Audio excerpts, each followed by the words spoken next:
నమస్తే డి న్యూస్కి స్వాగతం. నేను మీ దిగ్విజయ్. బులెటిన్ల ముందుగా హెడ్లైన్స్. ఎన్టీఆర్ భరోసా పింఛన్లపై అసెంబ్లీలో ఆసక్తికర చర్చ. పింఛన్లకు అనర్హులు ఎవరో మనందరికీ తెలిసినా ఎందుకు ఇస్తున్నామన్న స్పీకర్ అయ్యన్న పాత్రుడు. 25న మార్కాపురం జిల్లాకు సీఎం చంద్రబాబు రాక, ఫీడర్ ఛానల్ పనులకు శంకుస్థాపన, 4 గంటల పర్యటన. దివ్యాంగుల సంక్షేమానికి కూటమి ప్రభుత్వం అండగా ఉంటుందన్న మంత్రి గొట్టిపాటి రవికుమార్. 35 త్రిచక్ర వాహనాలు పంపిణీ.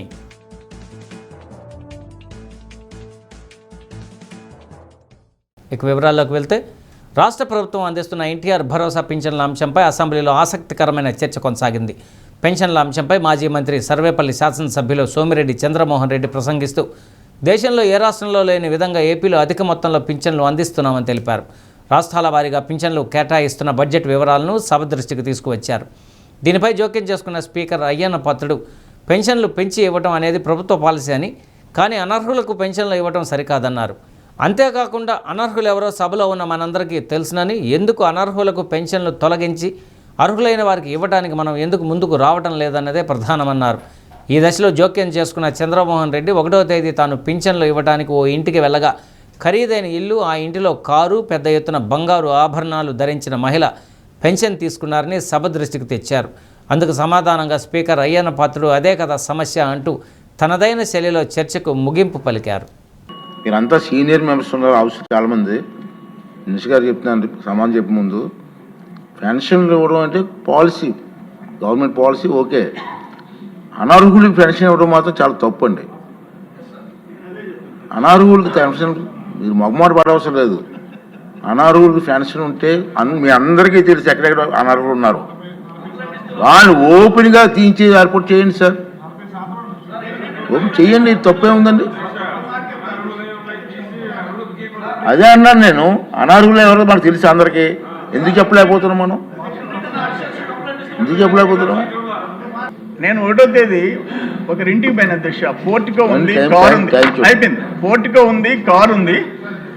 ఆమె వచ్చి మడలో బంగారు గొలుసులు ఉన్నాయి, 4,000 రూపాయలు నా చేతిలోంచి తీసుకుపోయింది అధ్యక్ష. నేనేమంటానంటే, మనం బ్రాడ్గా ఉండాల్సిందే కానీ అనర్హులకు ఇచ్చి అర్హులు ఎక్కడన్నా మిస్ అయితే అది మాత్రం బాధాకరం. ఎగ్జామిన్ చేయాల్సింది. మార్కాపురం జిల్లాలో ఈ నెల 25న జరిగే సీఎం చంద్రబాబు నాయుడు పర్యటనను విజయవంతం చేసేలా అవసరమైన అన్ని ఏర్పాట్లు జిల్లా యంత్రాంగం చేస్తున్నట్లు కలెక్టర్ రాజాబాబు తెలిపారు. చంద్రబాబు పర్యటన నేపథ్యంలో మార్కాపురంలో జరుగుతున్న ఏర్పాట్లను అధికారులతో కలిసి కలెక్టర్ పరిశీలించారు.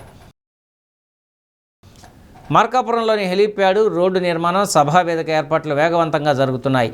పనులను పరిశీలించిన కలెక్టర్ రాజాబాబు పలు సూచనలు చేశారు. మార్కాపురం జిల్లాలో సీఎం తొలి పర్యటన ఒక ప్రాధాన్యతను సంతరించుకుందని కలెక్టర్ అన్నారు.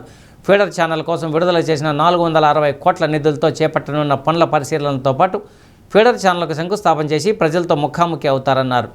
టన్నెల్ పనుల పురోగతిని ఆన్లైన్ ద్వారా పరిశీలిస్తారన్నారు. పశ్చిమ ప్రాంత ప్రజల చిరకాల కోరికైన ప్రత్యేక జిల్లా ఏర్పాటు చేసినందుకు పెద్ద ఎత్తున ప్రజలు తరలివచ్చి సీఎంకు కృతజ్ఞతలు తెలిపేందుకు సంసిద్ధులు అయ్యారని తెలిపారు. భద్రతా చర్యలను ఎస్పీ హర్షవర్ధన్ రాజు చూస్తున్నారని, ఇతర ఏర్పాట్లు జిల్లా యంత్రాంగం పర్యవేక్షిస్తుందన్నారు. 25 ఫిబ్రవరి గౌరవ ముఖ్యమంత్రి వర్యులు శ్రీ నారా చంద్రబాబు నాయుడు గారు రేపు మార్కాపురం జిల్లా విచ్చేస్తున్నారు. ఈ విజిట్ చాలా ప్రాధాన్యత సంతరించుకుంది. ఎందుచేతనంటే ఈ జిల్లాకి లైఫ్ లైన్ లాంటి వెలిగొండ ప్రాజెక్టులో ముఖ్య భాగమైనటువంటి ఫీడర్ కెనాల్ ఇటీవల కాలంలోనే 460 కోట్లు శాంక్షన్ ఇచ్చి దాని పనులు ప్రారంభించడం జరుగుతుంది. అదేవిధంగా పనులు ప్రారంభం ఇచ్చారు కాబట్టి అవి ఎలా జరుగుతున్నాయనే దాని మీద కూడా అక్కడ ఇన్స్పెక్షన్ కూడా జరుగుతుంది.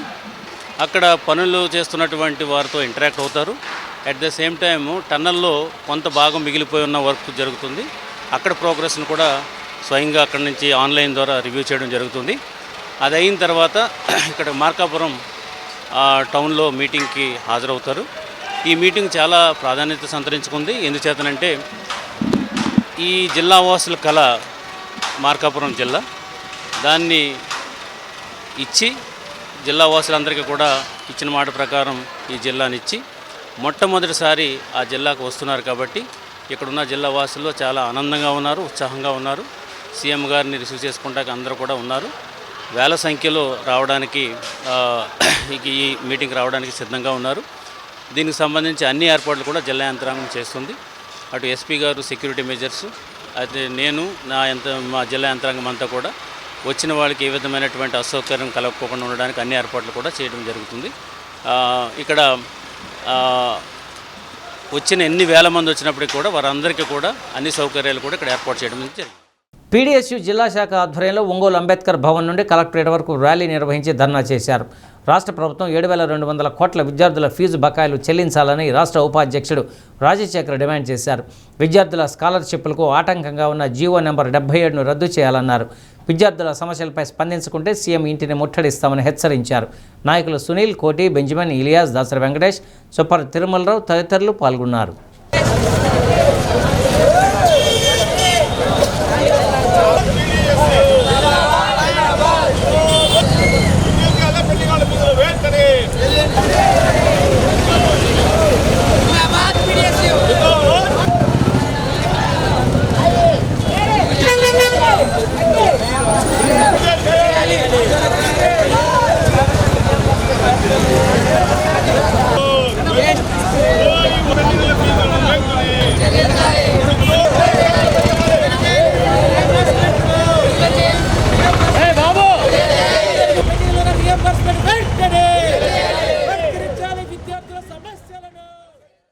రాష్ట్రంలో కూటమి ప్రభుత్వం ఏర్పడి దగ్గరగా 20 నెలలు కావస్తుంది. ఏ ఒక్క విద్యార్థి సమస్య కూడా పరిష్కారం కాలేదు. ఆనాడు నారా లోకేష్ గారు పాదయాత్రలో అనేక హామీలు ఇచ్చారు విద్యార్థులు, యువకులకి. తాను అధికారులకు వచ్చిన వెంటనే రాష్ట్ర వ్యాప్తంగా పెండింగ్లో ఉన్న ఫీజు బకాయిల్ని విడుదల చేస్తామని హామీ ఇచ్చారు. ఇవాళ చూస్తే రాష్ట్ర వ్యాప్తంగా 7,000 కోట్ల రూపాయల ఫీజు బకాయిలు ఇవాళ పెండింగ్లో ఉన్నాయి. అదేవిధంగా పీజీ విద్యార్థులకి స్కాలర్షిప్ ఏదైతే ఉందో దాన్ని రాకుండా గత ప్రభుత్వం వైసీపీ ప్రభుత్వం జీవో నెంబర్ 77ని తీసుకువచ్చింది. దానికి లోకేష్ గారు మేము అధికారంలోకి వచ్చిన వెంటనే జీవో నెంబర్ 70 రద్దు చేసి అందరికీ కూడా రీఎంబర్స్ చెల్లిస్తాన్న హామీ ఇవాళ మర్చారా? మేము ఒకటి ఇవాళ ప్రశ్నిస్తా ఉన్నాం ఈ ప్రభుత్వాన్ని. మీరు అధికారులకు 20 నెలలైంది, మరి విద్యారంగాన్ని మీరు ఏం చేశారని మేము ప్రశ్నిస్తున్నాం. ఇవాళ రాష్ట్రంలో ఏ ఒక్క వర్గం కూడా ఇవాళ సుఖంగా లేదు. కార్మికులు, కర్షకులు, రైతులు, విద్యార్థులు, మేధావులు ఇవాళ అందరూ కూడా ఇవాళ ఇబ్బంది పడుతున్న పరిస్థితి మనం చూస్తాం మిత్రులరా. మరో పక్కన ఇవాళ రాష్ట్ర వ్యాప్తంగా యూనివర్సిటీల్లో 4,000 పోస్టులు ఖాళీగా ఉన్నాయి. ఇవాళ ఒక్కగానొక్క పోస్టులు మీరు భర్తీ చేయాలా? అట్లా ఇవాళ మనం చూస్తే రాష్ట్ర వ్యాప్తంగా 50,000 టీచర్ పోస్టులు ఖాళీగా ఉంటే ఇవాళ మీరు కేవలం 16,000 పోస్టులు మీరు ప్రకటించిన పరిస్థితి మనం చూస్తాం మిత్రులరా. అందుకని ఇవాళ మేము ఒకటే ఇవాళ రాష్ట్ర ప్రభుత్వాన్ని మేము డిమాండ్ చేస్తున్నాం. మీరు ఇవాళ ఇచ్చిన హామీలు ఇవాళ మీరు అమలు చేస్తారా లేదని మేము ప్రశ్నిస్తాను. దివ్యాంగుల సంక్షేమానికి కూటమి ప్రభుత్వం కట్టుబడి ఉందని విద్యుత్ శాఖ మంత్రి గొట్టిపాటి రవికుమార్ అన్నారు. ముప్పవరం క్యాంపు కార్యాలయంలో ఏపీఎస్ పీసీఎల్ సమకూర్చిన 35 విద్యుత్ ట్రై స్కూటీలను అద్దంకి, కురిసిపాడు, జే పొంగలూరు, బలికురవ మండలాలకు చెందిన దివ్యాంగులకు అందజేశారు. అందరూ కర్తవ్యాలతోటి మంత్రి గారికి స్వాగతం తెలియజేద్దాం. అందరూ చప్పట్లు కొట్టాలి.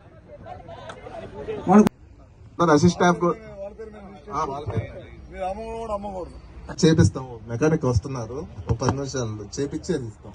అద్దంకి నియోజకవర్గంలో సిఎస్ఆర్ నిధులతో 167 ఎలక్ట్రికల్ ట్రై సైకిళ్లను పంపిణీ చేశామన్నారు. 140 మంది అర్జీలు పెట్టుకున్నారని, వారికి దాతల సహకారంతో విడతల వారీగా మార్చి నాటికి పంపిణీ చేస్తామని తెలిపారు. ఇప్పటికే అందుకున్న వారు తమ అవసరాలు తీర్చుకోవడానికి, జీవనోపాధులు మెరుగుపరుచుకోవడానికి వినియోగించుకోవాలని కోరారు. ముఖ్యమంత్రి సహాయ నిధి ద్వారా 91 మంది లబ్ధిదారులకు చెక్కులను అందజేశారు. విద్యుత్ నల్లూరి మస్తాన్రావు, కుక్కపల్లి ఏడుకొండలు, గరిమిడి జగన్మోహన్ రావు, రావూరి రమేష్, చింతల సహదేవుడు, వలపర్ల సుబ్బారావు, కోమటి ప్రసాద్, మస్తానవలి, కొమ్మారెడ్డి శ్రీనివాసరెడ్డి, సుబ్బారెడ్డి తదితరులు పాల్గొన్నారు.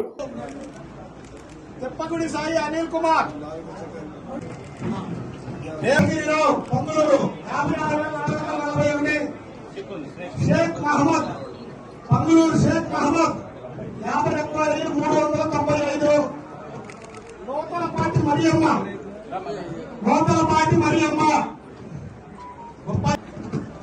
మార్తాల సుబ్బాయమ్మ, ఎట్ల నాగేశ్వరరావు, కురవారిపాలెం నాగేశ్వరరావు.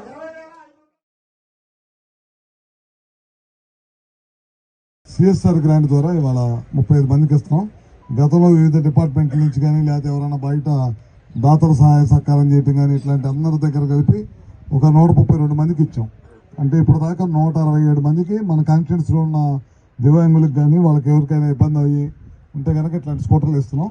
ఇంకా కూడా మన దగ్గరకు ఇంకా ఒక 140 అప్లికేషన్లు వచ్చి ఉన్నాయి. ఇంకా మన కాన్స్టిట్యున్సీలో ఎంతమంది ఉండవని చెప్పి ఇప్పుడు దానికి కూడా ప్రయత్నం చేస్తూ ఉన్నాను. తొందరలోనే ఎవరన్నా దాతల సహాయ సహకారాలు తీసుకొని వాళ్ళందరికీ కూడా ఈ మార్చి చివరిలో ఖచ్చితంగా అందరికి కూడా మిగతా వాళ్ళందరికీ కూడా అంతే ఒకేసారి అందరికి ఇవ్వలేం కాబట్టి ఇప్పుడు 35 మందికి ఇచ్చాం. నెక్స్ట్ ఇంకొక 35 మందికి అట్లా 2-3 ట్రిప్పులుగా మిగతా వాళ్ళందరూ కూడా ఇస్తామని చెప్పి మీకున్న ఇబ్బందిని అధిగమించడం కోసమే ఈ వెహికల్ ఇస్తే మీరు వెళ్ళి పని చేసుకోవడానికి కానీ మీరు బజార్లకి ఎక్కడికైనా వెళ్ళి పని చేసుకోవడానికి కానీ వస్తున్నారు. ఈ మధ్యకాలం ఏం చేస్తున్నారంటే టిప్పు తీసి ఆ టైర్లు తీసేసి ఇళ్లలో వాడుకుంటున్నారు. ఇంకా దయచేసి మీరు మీ ఇళ్లలో వాడి కోసం కాదు, మీకున్న ఇబ్బందిని అధిగమించాలి. మీరు కూడా నలుగురితో పాటు బయటకు వచ్చి మీ పనులు చేసుకోవడం కోసం ఇది ఇచ్చింది. దాదాపు ఇప్పుడు ఇట్లా 7-8 మంది చేశారు. ప్రధానంగా వ్యవసాయమే జీవనాధారంగా ఉండే రైతులు, వారిపైన ఆధారపడిన వ్యవసాయ కూలీల భద్రత కోసం రైతులు వ్యక్తిగత వాహనాలతో పాటు వ్యవసాయంలో వినియోగించే ట్రాక్టరు, ట్రాలీ, కోత యంత్రాలు తదితర పనిముట్లతో పాటు యజమానికి, థర్డ్ పార్టీకి ఇన్సూరెన్స్ చేయిస్తే అనుకోని ప్రమాదం సంభవించినప్పుడు బాధిత కుటుంబాలకు ఆర్థికంగా ఎంతో కొంత తోడ్పాటు అందుతుందని ప్రకాశం జిల్లా గ్రంథాలయ సంస్థ చైర్మన్ ముప్పవరపు సుచిత్ర అన్నారు. ఇన్సూరెన్స్ అనేది ఖర్చు కాదని, అది మన భవిష్యత్తుకు రక్షణ అని అన్నారు. మన ముందు జాగ్రత్తే మన కుటుంబానికి భద్రత అని చెప్పారు. ఇటీవల మద్దిరాలుపాడు వద్ద పచ్చాకు లోడుతో వెళుతున్న ట్రాక్టర్ ప్రమాదంలో ఒకరు మృతి చెందగా మరికొందరు తీవ్రంగా గాయపడ్డారని, తాను వారిని పరామర్శించినప్పుడు పేదరికంతో వ్యవసాయ కూలీలుగా బతుకుతున్న తమ జీవితాలు ఈ ప్రమాదంతో తలకిందులయ్యాయని వారు చెప్పిన మాటలు కలిచివేశాయని అన్నారు. ప్రమాదంలో మరణించిన మహిళ అంత్యక్రియల సమయంలో గర్భవతి అయిన ఆమె కుమార్తె విలపించిన తీరు మాటలకు అందని విషాదమని అన్నారు. ఒక తల్లిగా ఆ బాధను అర్థం చేసుకున్నానని, పరిస్థితులు మన చేతిలో ఉండవు కనుక కొన్ని జాగ్రత్తలు తీసుకోవడం ద్వారా నష్ట తీవ్రతను తగ్గించుకోవచ్చని అన్నారు. ఆ ప్రమాదంలో గాయపడిన వారికి ఎమ్మెల్యే, ఎంపీ, మంత్రితో చర్చించి అవసరమైన సాయం అందేలా తన వంతు కృషి చేస్తానని సుచిత్ర తెలిపారు. అన్ని తీశారు. మా ఎలా ఉందమ్మా? నొప్పి ఉందా? అదే బాగా ఒత్తిడి పడి ఉంటుంది కదా, అందువల్ల నొప్పి. టెస్ట్ అన్ని చేశారంట, మీకైతే అక్కడ ఏమి ఇబ్బంది ఏం లేదు. నిన్నటి మీద పర్వాలేదా? కాస్త బాగా అనిపిస్తుందా మీకు? కొంచెం తగ్గింది. మీది మద్దిరాలుపాడేనా?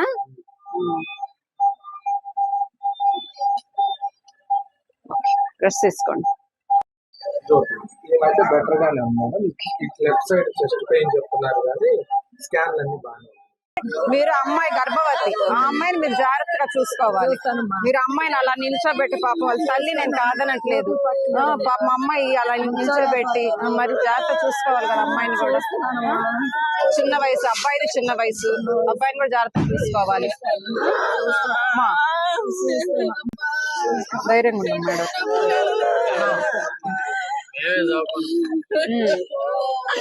నువ్వెవరమ్మా?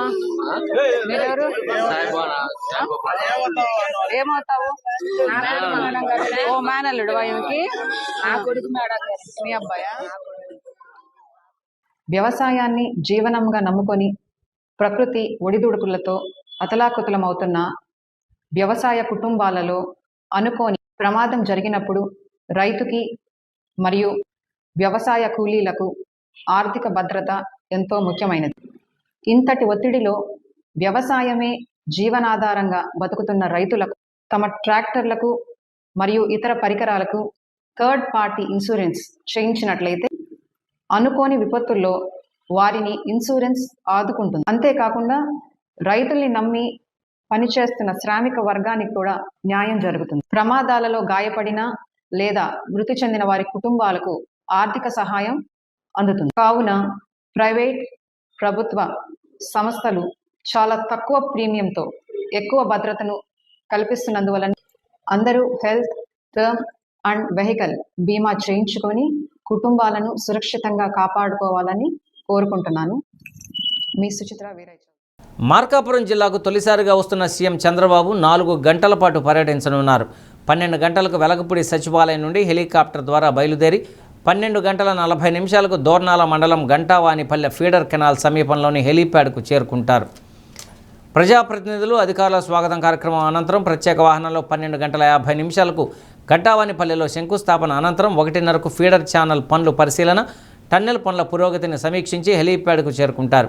2 గంటల వరకు సమయాన్ని రిజర్వ్ చేశారు. అనంతరం బయలుదేరి 2:10 మార్కాపురంలోని సెరికల్చర్ భవనం వద్ద ఏర్పాటు చేసిన హెలీప్యాడ్కు చేరుకొని అక్కడ స్థానిక ప్రజాప్రతినిధుల, అధికారులు స్వాగతం అనంతరం ప్రత్యేక వాహనంలో 2:30 సభావేదికకు చేరుకుంటారు. సభా కార్యక్రమం 4:30 వరకు కొనసాగుతుంది. ప్రత్యేక వాహనంలో బయలుదేరి మార్కాపురం హెలీప్యాడ్కు చేరుకుంటారు. 4:40 బయలుదేరి 5:20 ఉండవల్లిలోని నివాసానికి చేరుకుంటారు. మొట్టమొదటగా తిరుపతి ఈస్ట్ పోలీస్ స్టేషన్లో తిరుమల లడ్డూ కల్తీ వ్యవహారంపై కేసు నమోదైందని దేవాదాయ శాఖ మంత్రి ఆనం రామనారాయణ రెడ్డి తెలిపారు. సీనియర్ అధికారులతో ప్రత్యేక విచారణ బృందం ఏర్పాటైందని, తదుపరి సిబిఐ డైరెక్టర్ ఆధ్వర్యంలో సిట్ను పునర్వ్యవస్థీకరించినట్లు తెలిపారు. తిరుమల లడ్డూ కల్తీ అంశంపై స్పీకర్ అయ్యన్న పాత్రుడు అనుమతితో అసెంబ్లీలో చర్చ జరిగింది. 2014 నుంచి ఈ టెండర్ల ద్వారా అగ్మార్క్ స్పెషల్ ఆవు నెయ్యిని టీటీడీ సేకరిస్తుందని, కమిటీ సిఫార్సులతో టెండర్ నిబంధనలను 2019లో బలోపేతం చేసి 2020లో సేకరణ నిబంధనలను మార్చారని అన్నారు. 5 నెలల వ్యవధిలోనే వాటిని సవరించారని పేర్కొన్నారు. నిర్వహణ అనుభవాన్ని 3 ఏళ్ల నుంచి ఏడాదికి, వార్షిక టర్నోవర్ అవసరాన్ని తగ్గించారు. ఆవు పాల కొవ్వు ఉత్పత్తి ప్రమాణాలను తగ్గించారు. తప్పనిసరి పాల సేకరణ నిబంధనను తొలగించారు. సమగ్ర అధ్యయనం, క్షేత్రస్థాయి పరిశీలన లేకుండా సడలింపు చేశారు. అనుభవం లేని డైరీల ప్రవేశానికి ఇది దోహదపడినట్లు సిట్ గమనించింది. బోలేబాబా, వైష్ణవి సంస్థలతో పాటు ఇతర నిందితుల డైరీలను తక్కువ ధరను కోట్ చేయడం ప్రారంభించాయి. భాగస్వామ్యాన్ని పెంచడమే లక్ష్యంగా పేర్కొన్నప్పటికీ బిడ్డర్ల సంఖ్య గణనీయంగా పెరగలేదు. కొన్ని నిర్దిష్ట సరఫరాదారులకు మాత్రమే అసమానంగా ప్రయోజనం చేకూర్చినట్లు ఈ సడలింపు ద్వారా తెలుస్తోందని ఆనం రామనారాయణ రెడ్డి వివరించారు. అధ్యక్ష, ప్రస్తుతం కేసు తిరుమల తిరుపతి దేవస్థానం కల్తీ ఆవు నెయ్యి సరఫరాకు సంబంధించి తీవ్రమైన ఆరోపణలకు సంబంధించినది. ఈ నెయ్యి తిరుమల మరియు తిరుచానూరు ఆలయాల్లో భక్తులకు సమర్పించే శ్రీవారి లడ్డు మరియు ఇతర పవిత్ర ప్రసాదాల తయారీలో ప్రధాన పదార్థంగా ఉపయోగించబడుతుంది. మతపరమైన మనోభావాలు మరియు టీటీడీ చేపట్టే భారీ స్థాయి కొనుగోళ్ల కారణంగా ఈ అంశం గణనీయమైన ప్రజా ప్రాముఖ్యతని సంతరించుకుంది. అధ్యక్ష, ఫిర్యాదు మూలం, దీనికి సంబంధించినటువంటి ఎఫ్ఐఆర్ రిజిస్ట్రేషను, దీనికి Messrs AR dairy food private limited, Dindigul మరియు ఇతర అనుబంధ సంస్థలు టీటీడీకి కల్తీ నెయ్యిని సరఫరా చేశాయని ఆరోపిస్తూ TTD procurement general manager Shri P Muralikrishna 25/9/24 సమర్పించిన లిఖితపూర్వక ఫిర్యాదుతో ఈ కేసు ప్రారంభమైంది. అధ్యక్ష, ఆ ఫిర్యాదు ఆధారంగా తిరుపతి ఈస్ట్ పోలీస్ స్టేషన్లో ఆహార కల్తీ, మోసం, కుట్ర మరియు సంబంధిత నేరాలకు సంబంధించి భారతీయ న్యాయ సంహిత మరియు ఆహార భద్రత మరియు ప్రమాణాల చట్టం కింద ఎఫ్ఐఆర్ 470/2024గా నమోదైంది. అధ్యక్ష, ప్రత్యేక విచారణ బృందం సిట్ ఏర్పాటు మరియు పునర్వ్యవస్థీకరణ ఆరోపణల తీవ్రతను మరియు ప్రజా విశ్వాసంపై దాని ప్రభావాన్ని పరిగణలోకి తీసుకొని ఆంధ్రప్రదేశ్ ప్రభుత్వం 26/9/24 నాటి GORT నంబర్ 1660 ద్వారా సీనియర్ అధికారులతో కూడిన ప్రత్యేక విచారణ బృందాన్ని ఏర్పాటు చేసింది. అధ్యక్ష, తదనంతరం రిట్ పిటిషన్ నంబర్ 622/2024లో భారత గౌరవ సుప్రీంకోర్టు 4/10/2024 నాటి ఉత్తర్వుల మేరకు స్వతంత్ర మరియు సమగ్ర విచారణను నిర్ధారించడానికి సిబిఐ డైరెక్టర్ పర్యవేక్షణలో సిబిఐ, ఆంధ్రప్రదేశ్ పోలీస్ మరియు FSSAI ప్రతినిధులతో సిట్ పునర్వ్యవస్థీకరించబడింది. అధ్యక్ష, నెయ్యి సేకరణ విధానం మరియు టెండర్ ఫ్రేమ్వర్క్, ప్రొక్యూర్మెంట్ సిస్టంలో టెండర్ ఫ్రేమ్వర్క్ అధ్యక్ష ఈరోజు టీటీడీ ఆలయాలలో లడ్డూ ప్రసాదం మరియు ఇతర నివేదన తయారీలో ఆవు నెయ్యి ప్రాథమిక పదార్థమని విచారణలో నిర్ధారణ అయింది అధ్యక్ష.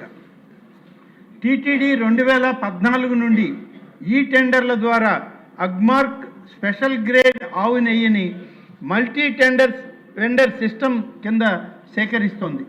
అందులో 65% సరఫరాను అతి తక్కువ ధరకు కోట్ చేసి బిడ్డర్కు L1 మిగిలిన పరిమాణాన్ని అదే రేటుకు తదుపరి అర్హత కలిగిన బిడ్డర్కు కేటాయిస్తారు. నిజమైన నెయ్యి సేకరణను నిర్ధారించడానికి టెండర్ నిబంధనలను చారిత్రాత్మకంగా కఠినమైన అర్హత ప్రమాణాలు కలిగి ఉన్నాయి అధ్యక్ష. వార్తలకు తిరిగి స్వాగతం. ప్రజల ఆహార భద్రతకు ప్రాధాన్యతనిస్తూ ఆహార భద్రతా నియమావళి పాటించే విధంగా చర్యలు చేపడుతున్నామని food safety assistant commissioner P Venugopala Rao అన్నారు. ప్రభుత్వం ప్రజారోగ్యానికి అధిక ప్రాధాన్యత ఇస్తుందని, అందులో భాగంగానే ఎప్పటికప్పుడు ఆహార పదార్థాల తనిఖీలు నిర్వహిస్తూ నిబంధనలు ఉల్లంఘించిన వారిపై క్రిమినల్ కేసులు పెట్టడానికి సిద్ధంగా ఉన్నామని తెలిపారు.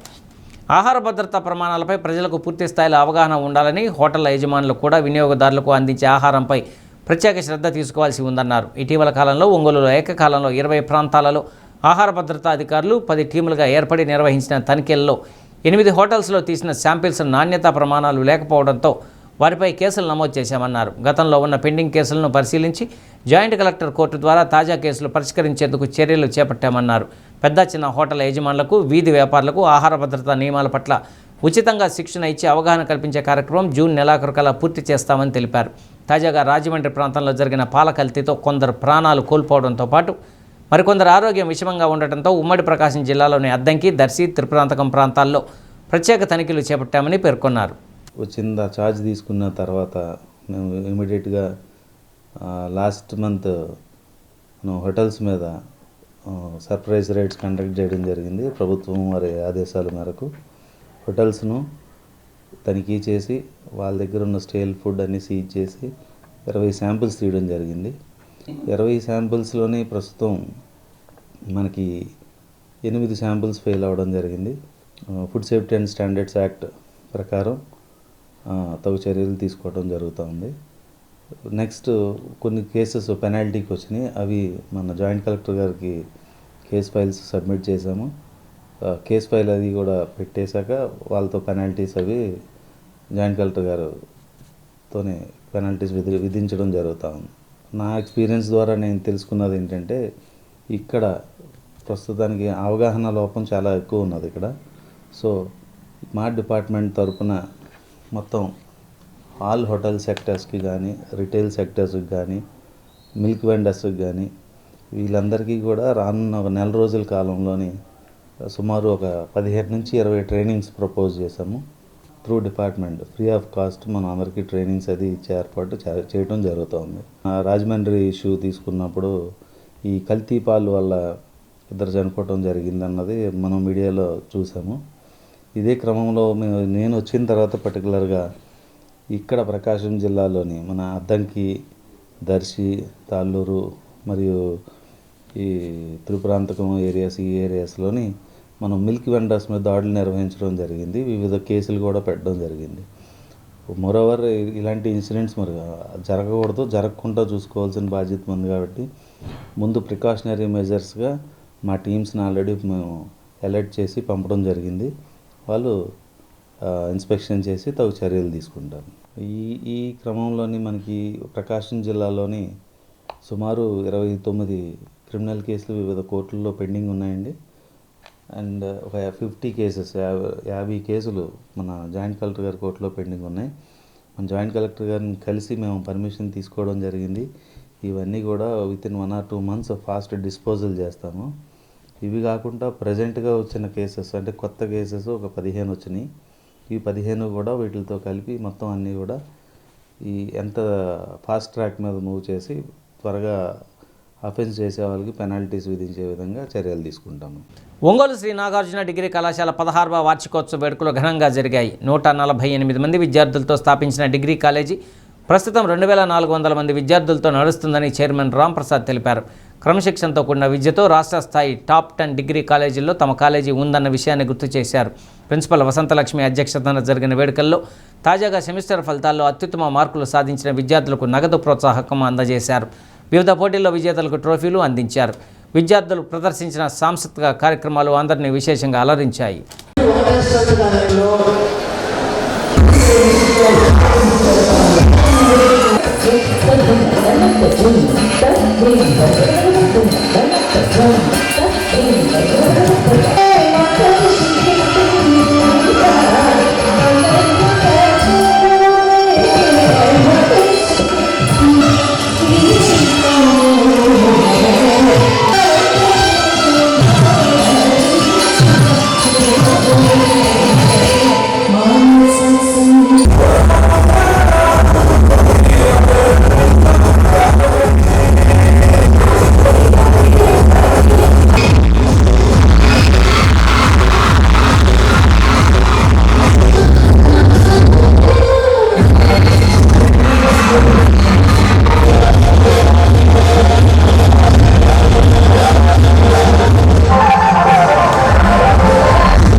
మన శ్రీ నాగార్జున విద్యా సంస్థలో భాగమైనటువంటి శ్రీ నాగార్జున డిగ్రీ కాలేజ్ యొక్క 26వ వార్షికోత్సవాన్ని మనం ఇక్కడ A1 కళ్యాణ మండపంలో జరుపుకోవడం జరిగింది.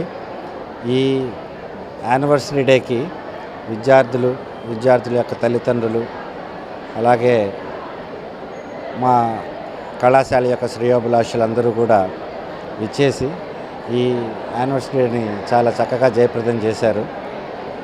స్టూడెంట్స్ అందరికీ కూడా యానివర్సరీ సందర్భంగా మేము శుభాకాంక్షలు తెలియజేశాం.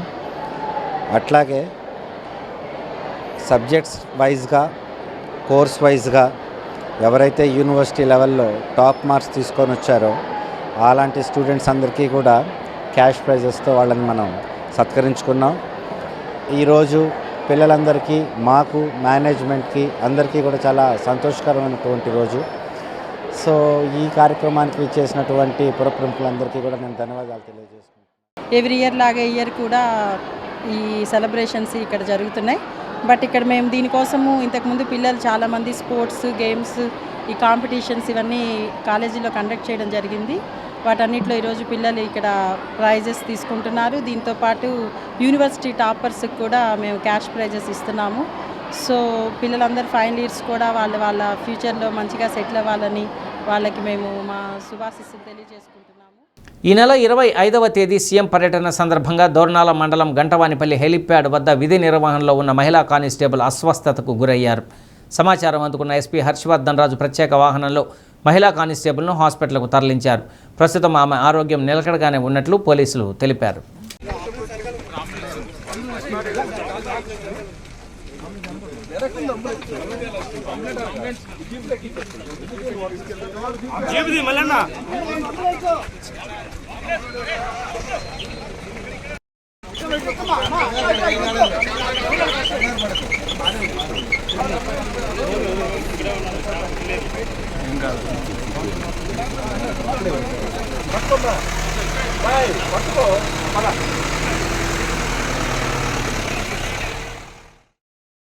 ప్రింటర్స్ డే సందర్భంగా కూరగాయల మార్కెట్ వద్ద గల ముద్రణా రంగ పితామహుడు జోహాసన్ గుటెన్బర్గ్ విగ్రహానికి పూలమాలలు వేసి నివాళులు అర్పించారు.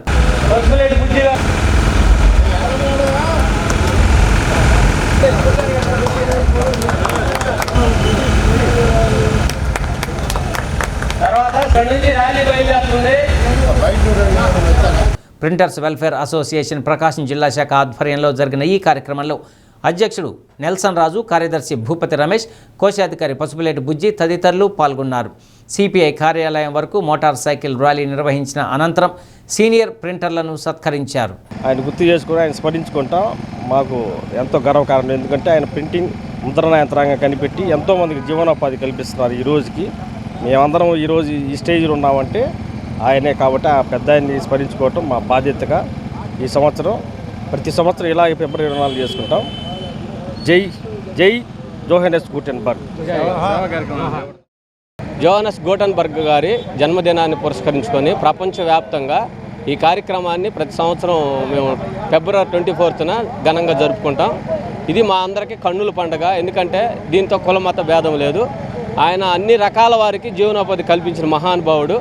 ఆయన జన్మదినాన్ని పురస్కరించుకొని ప్రింటర్ డే చేసుకోవడం. ఎలక్ట్రానిక్ బస్సుల పేరుతో ఆర్టీసీని ప్రభుత్వం నిర్వీర్యం చేస్తుందని ఎన్ఎంయు జిల్లా ప్రధాన కార్యదర్శి అంజయ్య ఆరోపించారు. ఆర్టీసీ పట్ల ప్రభుత్వ నిర్ణయాలను వ్యతిరేకిస్తూ రాష్ట్ర కమిటీ పిలుపు మేరకు ప్రకాశం రీజియన్లోని ఒంగోలు డిపోలో నిరసన తెలిపారు.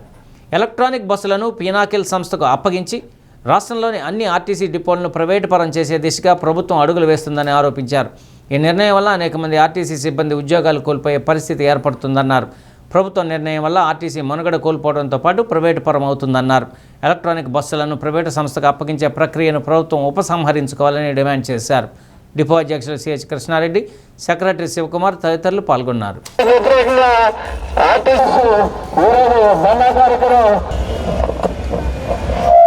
ఈ యొక్క ధర్నా కార్యక్రమాలు రాష్ట్ర వ్యాప్తంగా 120 డిపోల్లో జరుగుతూ ఉంది. దాంట్లో భాగంగానే మేము ఒంగోలు డిపో నుంచి మా జిల్లా వ్యాప్తంగా దాంట్లో ఒంగోలు డిపోలో ఈరోజు ధర్నా చేస్తూ ఉన్నాము. ఈ ధర్నా యొక్క ముఖ్య ఉద్దేశం వచ్చేటప్పటికి మాకు ఏదైతే ఆర్టీసీలో ఒక సిస్టమ్ అనేది ఉండేది, ఆ సిస్టాన్ని వ్యతిరేకంగా ప్రభుత్వం ఎలక్ట్రికల్ బస్సులు అనే ఒక భూతాన్ని తీసుకొచ్చి మా మీద పెట్టి కొన్ని ఎలక్ట్రికల్ బస్సులు తీసుకొస్తే మా ఆర్టీసీ వాళ్ళే మెయింటైన్ చేసి, మా ఆర్టీసీ వాళ్ళే ఆపరేట్ చేసి, మా ఆర్టీసీ వాళ్ళే ఆపరేట్ చేయడానికి అన్ని హక్కులు మాకున్నా కూడా దాన్ని వ్యతిరేకంగా ప్రైవేటు వాళ్ళకి పినాకిల్ అనే సంస్థకి కట్టుబెట్టి, పినాకిల్ అనే సంస్థకి ఈ బస్సులన్నీ కాంట్రాక్ట్గా ఇచ్చేసి ఏదైతే మేము డిపోల్లో పనిచేస్తూ ఉన్నామో మా డిపోలు వాళ్ళకి హ్యాండ్ ఓవర్ చేయమని ప్రభుత్వం నుంచి జీవో రావటం, దాంట్లో చాలా ఆందోళన చెంది కార్మికులు. దాంట్లో ముఖ్యంగా ప్రస్తుతానికి 2 రోజుల్లో 4 డిపోలు మంగళం, నెల్లూరు 2, గుంటూరు 2, విద్యాధరపురం డిపోలు ఇమీడియట్లీగా 26వ తారీఖు తాళాలు వేసేసి వర్కర్లందరినీ బయటికి పంపించేసి, బస్సులు బయటికి పంపించేసి తాళాలు హ్యాండ్ ఓవర్ చేయాలని ఆ పినాకిల్ సంస్థకి ప్రభుత్వం నుంచి ఉత్తర్వులు వచ్చినాయి. దాంట్లో మా కార్మికులందరూ ఆందోళన చెంది దాంట్లో ఉన్న డిపోల్లో ఉన్న వాళ్ళ కార్మికులు ఎక్కడెక్కడో తిరిగి ఆ డిపోలో రావడం జరిగింది. వాళ్ళు ఎక్కడికెక్కడికి పక్క డిపోలకు సర్ది, బస్సులు కూడా పక్క డిపోలకు సర్ది, వర్కర్లు పక్క డిపోలకి చాలా ఇబ్బందులు పడి అసలు రాబోయే రోజుల్లో ఆర్టీసీ వ్యవస్థ, ఆర్టీసీ నేమ్ బోర్డులే తనిమరుగయ్యే రోజు అయితే దగ్గరలో ఉందని మేమంతా ఆందోళన చెంది ఈ యొక్క ఆందోళన కార్యక్రమాలు సిద్ధపడుతున్నాము. ఇది ఇంతటితో కాదు, తర్వాత ఈ ప్రభుత్వం ఏదైతే ఈ 4 డిపోలు శాంపిల్గా చూస్తూ ఉంది ఎలా ఉంటుందనండి. ఐపీఎస్ అధికారిగా మంచి పేరు తెచ్చుకుని రాజకీయాల్లో ప్రవేశించి బాపట్ల ఎంపీగా ప్రజా మద్దతు పొందిన తెన్నేటి కృష్ణప్రసాద్పై విమర్శలు చేస్తున్న గొల్లపూడి సుబ్బారావు స్థాయి ఏమిటో తెలుసుకోవాలని ఉమ్మడి జిల్లా జనసేన కార్యదర్శి గూడూరు శివరాం ప్రసాద్ అన్నారు. చీరాల జనసమితి కార్యాలయంలో నిర్వహించిన మీడియా సమావేశంలో గొల్లపూడి సుబ్బారావుపై పలు విమర్శలు చేశారు. జనసమితి అధ్యక్షుడు రావినూతల నాగేశ్వరరావు, దుడ్డు జోసఫ్, రాంబాబు, యేసోబు, నగేష్, శ్యామ్, చెన్నయ్య తదితరులు పాల్గొన్నారు. జిల్లా కార్యాలయాన్ని మరి బాపట్లలో శంకుస్థాపన చేసే కార్యక్రమంలో మరి అక్కడ ఒక తెలుగుదేశం పార్టీ సమావేశం ఏర్పాటు చేస్తే ఆ సమావేశంలో మరి సంతనూతలపాడు సంబంధించిన గొల్లపల్లి సుబ్బారావు గారు మన బాపట్ల పార్లమెంట్ సభ్యులు తెన్నేటి కృష్ణప్రసాద్ గారి గురించి మరి అనకూడని మాట ఒకటి అన్నారు. కృష్ణప్రసాద్ గారికి రాజకీయాలు తెలియవు, అది నేర్చుకోవాలి అని మరి ఆ సమావేశంలోనే మాట్లాడారు. మరి అనుకోకుండా పదాలు వచ్చినాయా లేతే అనుకొని మాట్లాడారో మాకైతే అర్థం కావట్లేదు. బాపట్ల పార్లమెంటు నియోజకవర్గం ఒక ఎస్సీ నియోజకవర్గం అన్న సంగతి ఏది ఏమైనప్పటికీ తెలుగుదేశం పార్టీ ఈ విధి విధానాలు అందరికీ తెలుసు. మరి చంద్రబాబు నాయుడు గారు ఎలాంటి వాళ్ళని కంట్రోల్ చేయాలి, ఈ విషయం నారా లోకేష్ గారి దృష్టికి తీసుకువెళ్ళి ఖచ్చితంగా ఆ వ్యాఖ్యలు చేసిన వారిని మరి అనుకోకుండా చేస్తే మాత్రం పర్వాలేదు, కావాలని దళితులపై ఎలాంటి వ్యాఖ్యలు చేస్తే సహించేది లేదు. మేము పార్టీలోనే ఉన్నాం కనుక మేము పార్టీకి ఇంకా ఇంతకంటే ఎక్కువ మాట్లాడాలి అంటే భావ్యం కాదు. ఎలాంటి తెలియని వ్యక్తిలాగా మీరు అందరి ముందు రాజకీయం నేర్చుకోండి పదం మీరు మాట్లాడటం అనేది కరెక్ట్ కాదు. అది మా దళితుల్ని అనగదొక్కటం ఒకటి, అసభ్యంగా మాట్లాడటం, మమ్మల్ని కించపరచడమేనని మేమందరం భావిస్తున్నాం. ఇది కానీ ఈ వాక్యాల మటుకి మీరు తీసుకోకపోతే, వెనక్కి తీసుకోకపోతే మేము ఎస్సీలందరం కూడా ఉన్న సంఘాలు కానీ అంతా కూడా ఇది మేము ఖండించే స్థాయికి మేము ప్రతిదీ కూడా ఒకరినొకరు మీటింగ్ కూడా చేసుకొని మేము ధర్నాలు చేయడం జరిగింది. దీన్ని ఏ స్థాయికి దాదాపు లోకేష్ గారి దగ్గరికి అలానే సీఎం దగ్గరికి కూడా తీసుకెళ్లాల్సి వచ్చే పరిస్థితులు బట్టి తెచ్చుకోవద్దు. దీన్ని మీరు జాగ్రత్తగా ఆలోచించి బహిరంగ క్షమాపణ చెప్పాలని కోరుకుంటూ చీరాల నియోజకవర్గంలో ఉన్న మేమందరం కూడా ఎస్సీలందరం కూడా మేము విన్నపం చేయడం జరుగుతుంది. దుర్మార్గమైనటువంటి కులహంకారంతో మాట్లాడటం ఈ సుబ్బారావు గారికి తగదు. ఇలాంటి వాటిని మేము ఎస్సీ విభాగం నుంచి తీవ్రంగా ఖండిస్తున్నాము. రెండవసారి ఎలాంటి మాటలు మాట్లాడేటప్పుడు ఆచితూచి మాట్లాడమని ఆయనకి హితవు పలుకుతున్నాము. సభ్యతా సంస్కారాలు నేర్చుకొని అలాంటి ఐపీఎస్ ఆఫీసర్ని ఇలా దూషించడం అనేది క్షమాపణ చెప్పాలని మేము కోరుకుంటున్నాం. కబ్జాకోర్లు సాగర్ కాలువలను ఆక్రమించి వెంచర్లు ఏర్పాటు చేస్తూ ఉండటంతో తమ పొలాలకు నీరు ఎలా వస్తుందని రైతులు ప్రశ్నిస్తున్నారు. నిబంధనల ప్రకారం సాగునీటి కాలువలు, తాగునీటి స్టోరేజీ ట్యాంకులు తదితర ప్రాంతాల్లో బఫర్ జోన్లో ఎటువంటి నిర్మాణాలకు అనుమతులు ఉండవు. అయితే అనుమతులు, నిబంధనలను పట్టించుకునే ఆక్రమణదారులు బహిరంగంగా వెంచర్ల నిర్మాణం చేస్తున్న అధికారులు చూసి చూడనట్లు వ్యవహరిస్తున్న తీరుపై సర్వత్రా విమర్శలు వెల్లువెత్తుతున్నాయి. అద్దంకి దర్శి మార్గాలలో రామాయపాలెం పరిధిలో ఇటుక బట్టీలకు సమీపంలో కొత్తగా వెంచర్ ఏర్పాటు చేస్తున్నారు. పచ్చని పొలాల్లో పంట యథావిధిగా ఉంచి వెంచర్కు అవసరమైన రోడ్డు, సైడ్ డ్రైన్లను నిర్మిస్తున్నారు. వెంచర్ మధ్యలో నుంచి మోదేపల్లి మేజర్, తిమ్మాయిపాలెం పొలాలకు వచ్చే 1.2 మైనర్ కాలువ ఉంది. వెంచర్లో వేసే అంతర్గత రోడ్డుతో మైనర్ కాలువ డ్రాపులు పూర్తిగా కనుమరుగవుతున్నాయి. ఇప్పటికీ కాలువ ఉండే ప్రాంతంలో గ్రావెల్ రోడ్డు పూర్తయింది. సాగునీటి కాలువ ఉన్న చోట రెవెన్యూ, పంచాయతీ అధికారులు వెంచర్కు అనుమతులు ఇవ్వటం పట్ల అనుమానాలు తలెత్తుతున్నాయి. సాగర కాలువను ఆక్రమించి యథేచ్ఛగా వెంచర్ ఏర్పాటు చేస్తున్నప్పటికీ ఎన్ఎస్పి అధికారులు మీనమేషాలు లెక్కిస్తున్నారని రైతులు మండిపడుతున్నారు. గతంలో మోదేపల్లి మేజర్ చివరి ఆయకట్టుకు దశాబ్దాల తరబడి నీటి విడుదల జరగకపోవడంతో కాలువల ఆక్రమణకు గురవుతున్నా రైతులు పెద్దగా పట్టించుకోలేదు. ప్రజాప్రభుత్వం అధికారంలోకి వచ్చిన తర్వాత విద్యుత్ శాఖ మంత్రి గొట్టిపాటి రవికుమార్ చివరి ఆయకట్టు వరకు నీటి విడుదల జరిగేలా కృషి చేశారు. దీంతో భవిష్యత్తులో కూడా మెట్ట పొలాలకు సాగునీరు సరఫరా జరుగుతున్న భరోసా రైతులకు కలిగింది. ప్రస్తుతం మేజర్ కాలువలు పూర్తిగా ఆక్రమించి వెంచర్ వేసి రోడ్లు వేయటం వల్ల నీటి సరఫరాకు అవకాశం ఉండదు. దీంతో పంట పొలాలు బీడుగా మారే ప్రమాదం ఉందని రైతులు ఆందోళన చెందుతున్నారు. ఇప్పటికైనా సంబంధిత అధికారులు స్పందించి మైనర్ కాలువలు ఆక్రమణలకు గురికాకుండా చర్యలు చేపట్టడంతో పాటు కాలువలు పునరుద్ధరించి సాగునీరు ప్రవహించేలా చర్యలు చేపట్టాలని రైతులు కోరుతున్నారు. మైనర్ కాలువ ఆక్రమించిన విషయాన్ని సంబంధిత అధికారులకు తెలియజేశాం.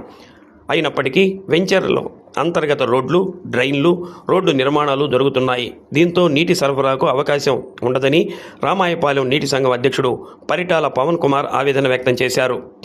కాలువలు పూర్తిగా పూడ్చివేసి ఇప్పటికే వెంచర్ రోడ్డు నిర్మాణాలు జరుగుతున్నాయి.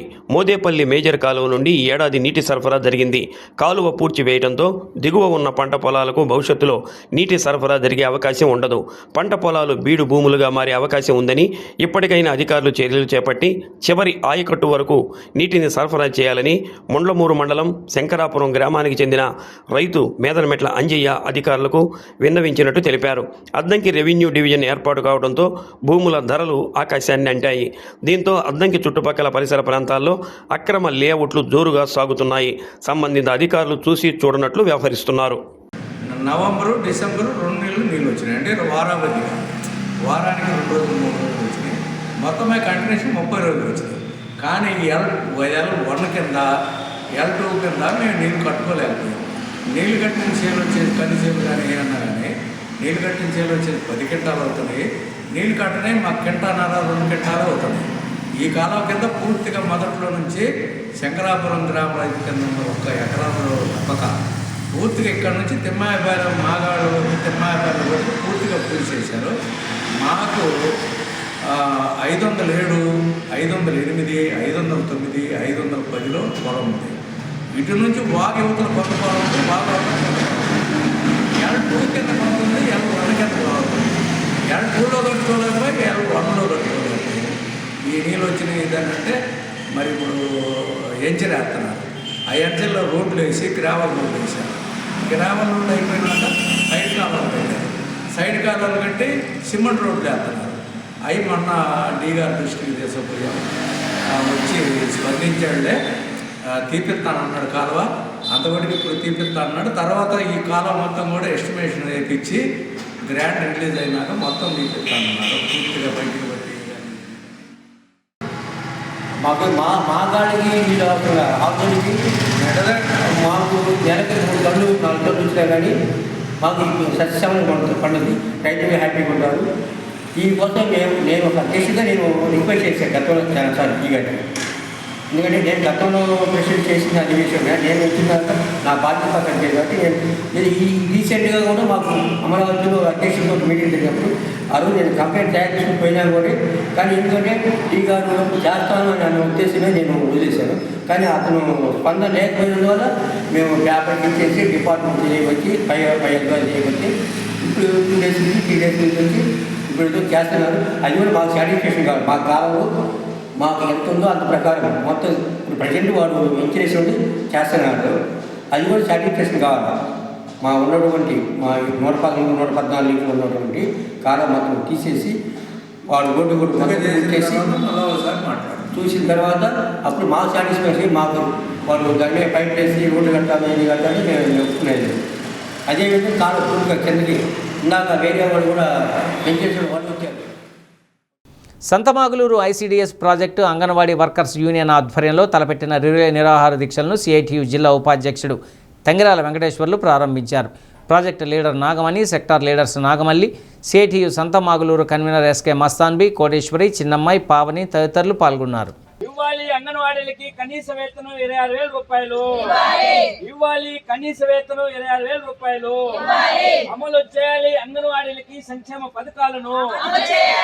ఈరోజు సంతమాగులూరు ఐసీడీఎస్ ప్రాజెక్టు దగ్గర అంగన్వాడీ వర్కర్స్ సంతమాగులూరు ప్రాజెక్టు పరిధిలోని కమిటీ ఈరోజు ఈ కార్యక్రమాన్ని చేపట్టడం జరిగింది. ఈ కార్యక్రమం ఉద్దేశం రాష్ట్ర ప్రభుత్వం అధికారంలోకి వచ్చి 2 సంవత్సరాలు కావస్తుంది.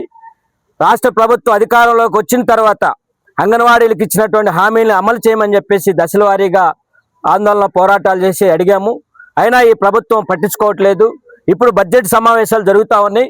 ఈ బడ్జెట్ సమావేశాలైనా బడ్జెట్లైనా అంగన్వాడీలకు సంబంధించినటువంటి వారికి బడ్జెట్లో నిధులు కేటాయించి అంగన్వాడీకి వేతనాలు పెంచుతారని చెప్పేసి ఆశించాము. అది జరగలేదు. అందుకని దీన్ని నిరసిస్తూ రాష్ట్ర వ్యాప్తంగా ఈ నిరసన కార్యక్రమాలు చేపట్టడం జరిగింది. అనంతరం జిల్లా కేంద్రాల్లో ఈ వచ్చే నెల మార్చి 2వ తేదీ చలో విజయవాడ అసెంబ్లీ బడ్జెట్ సమావేశాలకు సంబంధించినటువంటి మహాధర్నాన్ని నిర్వహించడం జరుగుతుంది. ఈ ప్రభుత్వం ఇప్పటికైనా స్పందించి అంగన్వాడీలకు ఇచ్చినటువంటి హామీలని అమలు చేయమని చెప్పేసి ఈ సందర్భంగా డిమాండ్ చేస్తున్నాం. రంజాన్ ఉపవాస వేళలు 25/2/2026 బుధవారం సహారీ ఉదయం 5:08 ఇఫ్తార్ సాయంత్రం 6:21.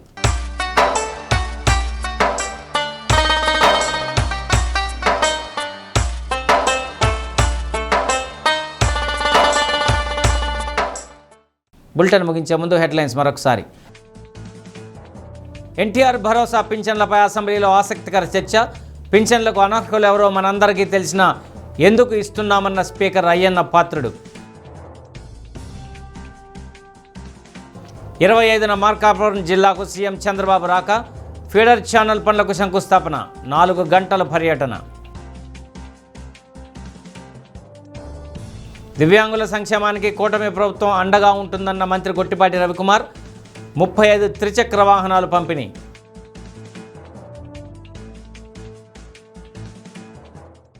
ఢీ న్యూస్లో నేటి మాట. కలుపు మొక్క పెరిగినంత తొందరగా తులసి మొక్క పెరగదు. అలాగే అవినీతి చేసేవాడు ఎదిగినంత తొందరగా నిజాయితీ పరుడు ఎదగడు.